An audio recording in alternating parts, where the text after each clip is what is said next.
नमस्कार, one India Hindi में आपका स्वागत है। मैं हूं आपके साथ काव्य चौहान। अग्निपथ योजना को भारत सरकार ने बीते मंगलवार को अमली जामा पहनाया था। दोपहर से शाम नहीं हुई थी कि विरोध की चिंगारी बिहार से लगना शुरू हो गई, जो आज की तारीख में हिंसा, अराजकता, आगजनी और लूटपाट की शक्ल में टीवी पर छाई हुई है। सुबह के अखबारों में भी बीते दिनों की आगजनी की खबरें पहले दूसरे पन्ने की खपत कर रही हैं। इस बीच बताया जा रहा है कि बिहार में इस हिंसक प्रदर्शन के चलते 200 करोड़ से ज्यादा का नुकसान हुआ है। यूपी, हरियाणा, राजस्थान, तेलंगाना, तमिलनाडु में कितना हुआ है ये अभी साफ नहीं है। लेकिन हाँ, एक बात समझ लीजिए कि एक बोगी को तैयार करने में हमारे और आपके टैक्स के 2 करोड़ रुपए लग जाते हैं। ध्यान दीजिएगा एक बार फिर, 2 करोड़ रुपए एक बोगी को तैयार करने में लगते हैं। अब सोचिए कि सुबह से शाम तक आपने कितनी बोगियों को जलते हुए देखा है, या यूं कहें कि हमारे और आपके टैक्स के पैसों को जलते हुए देखा है।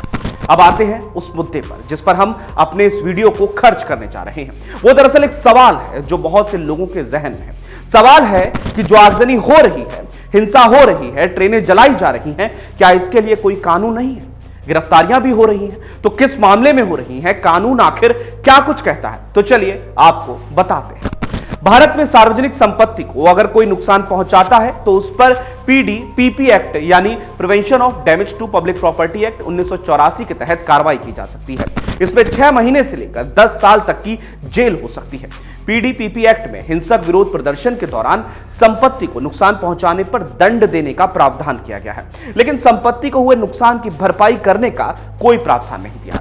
हालांकि सुप्रीम कोर्ट इस संबंध में संसद में कानून बनाने को कह चुका है, लेकिन अब तक संसद इस संबंध में कानून नहीं बना पाया है। तब सुप्रीम कोर्ट की गाइडलाइन के तहत संपत्ति को नुकसान पहुंचाने वाले प्रदर्शनकारियों से उसकी भरपाई की जा सकती है। यह सुप्रीम कोर्ट की गाइडलाइन है। तो अब ऐसे में सुप्रीम कोर्ट की गाइडलाइन क्या है? सुप्रीम कोर्ट नुकसान की भरपाई किस तरह करने की बात करता है, तो इसके लिए एक मामले को समझना होगा जो कि 16 अप्रैल 2009 का है, जहां सुप्रीम कोर्ट ने पीडी-पीपी एक्ट बनाम आंध्र प्रदेश राज्य मामले में फैसला सुनाते हुए गाइडलाइन जारी की थी।